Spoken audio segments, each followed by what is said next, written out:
ஆண்டவராகிய இயேசு கிறிஸ்துவின் நாமத்தினாலே மீண்டுமாக நீதிமொழிகளின் புதையல்கள் என்கிற இந்த நிகழ்ச்சியின் மூலமாக உங்களை சந்திப்பதிலே அதிக சந்தோஷம் அடைகிறேன். இந்த நல்ல நாளிலும் கூட நீதிமொழிகளின் புஸ்தகம் 17வது அதிகாரம் 17வது வசனம், சிநேகிதன் எல்லா காலத்திலும் சிநேகிப்பான் என்று சொல்லி வசனம் நமக்கு காண்பிக்கிறது. இன்றைக்கு சிநேகம் என்று சொல்லக்கூடியது ஃப்ரெண்ட்ஷிப். அப்போ இன்றைக்கு நல்ல ஃப்ரெண்ட்ஷிப்பும் இருக்குது, கெட்ட ஃப்ரெண்ட்ஷிப்பும் இருக்குது. ஆனால் நம்ம யாவரும் அறிந்திருக்கிறோம், சின்ன பிள்ளையில ஒரு கதை படிச்சிருப்போம். 2 நண்பர்கள் காட்டின் வழியாக கடந்து போய்கொண்டே இருந்தார்கள்.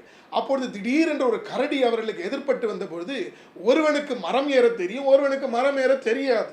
அப்படிப்பட்ட சூழ்நிலையில ஒருவன் மரத்துக்கு வேக வேகமாக ஏறிட்டான். அப்போ இன்னொருத்தன் கீழே படுத்து கொண்டு தன் மூச்சை பிடித்து கொண்டு இருந்தான்.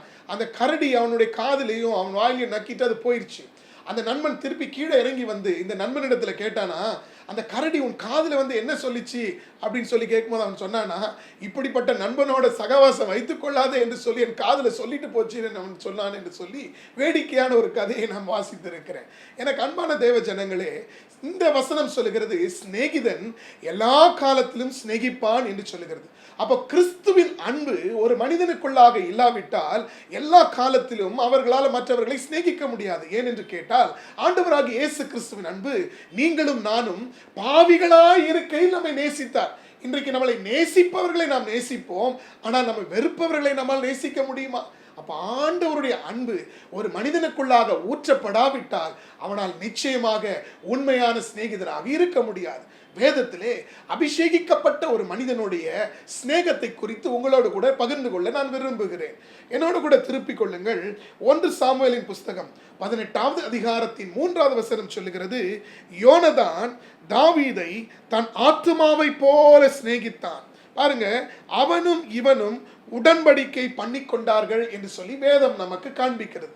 எனக்கு அன்பான தேவ ஜனங்களே, இந்த யோனதான் தாவீதுக்கும் யோனதானும் ரொம்ப நெருங்கின நண்பர்களாக இருந்தார்கள். நல்ல கவனிங்க, சவுலுக்கு அடுத்தபடியாக ராஜாவாக வேண்டியது யாரு? யோனதான். ஆனால் யோனதானுக்கு நன்றாக தெரியும், நிச்சயமாக நான் ராஜாவாக முடியாது, தாவீது தான் அடுத்த ராஜா. ஆனாலும் அந்த சூழ்நிலையில அவன் தாவீதை சிநேகித்து அவனோடு கூட உடன்படிக்கை பண்ணி கொண்டான் என்று பார்க்கிறோம். தாவீது நாட்களிலே என்ன நடந்தது?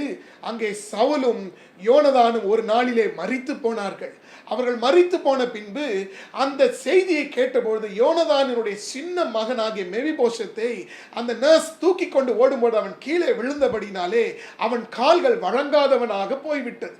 அப்போ தாவீது ஆட்சிக்கு வந்த பொழுது அவன் முதலாவது விசாரிக்கிறான், நான் யோனதான் குடும்பத்திலே யாராவதுக்கு நன்மை செய்ய வேண்டுமா என்று சொல்லி தன் சிநேகிதனுக்காக பரிதபிக்கிறவனாக அங்கே தாவீது காணப்பட்டான்.